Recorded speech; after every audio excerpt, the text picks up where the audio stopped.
Mademoiselle, vous avez l'air fortement intéressée par ce médaillon. Oui, j'ose à peine imaginer l'histoire qu'il aurait pu y avoir derrière. Vous auriez presque raison. Elle n'a passé quasiment la totalité de sa vie qu'entre les mains des policiers. Pendant 30 ans, et aujourd'hui elle se retrouve ici dans ce musée. Vous connaissez l'histoire du dernier propriétaire? L'affaire remonte il y a longtemps. Un officier avait été dépêché sur place par le voisinage pour inspecter une maison où des activités suspectes avaient été signalées. Ce n'était pas la première fois qu'un agent était envoyé là-bas. L'officier avait reçu quelques consignes pour rester tout de même prudent.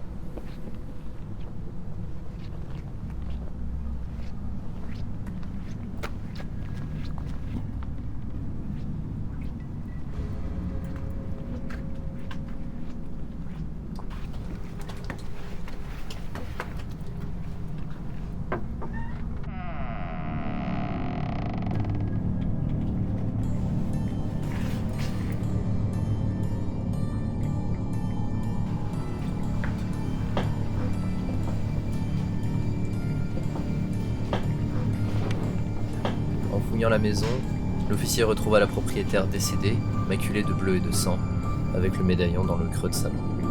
Par rapport aux témoignages du voisinage, à l'autopsie et aux témoignages de la famille, la police en aurait conclu à un suicide. L'affaire étant plus que mystérieuse, elle a alors attiré l'œil de fans d'ésotérisme et de démons. Chacun des internautes ont commencé à mettre leur pierre à l'édifice, montrant chacun des théories plus pertinentes. Et si ces hypothèses s'avèrent vraies, il faudrait mieux que ce médaillon reste fermé pour toujours. Vous êtes en train de parler d'esprit démoniaque? Évidemment, mais la majorité des objets que nous exposons ici regorgent d'histoires du même genre. Mais si vous êtes sceptique, le médaillon est scellé depuis que son propriétaire est décédé. Donc, aucune inquiétude. Je vous invite à nous rejoindre dans la salle suivante avec le groupe de visiteurs si vous avez fini. Un instant, j'arrive.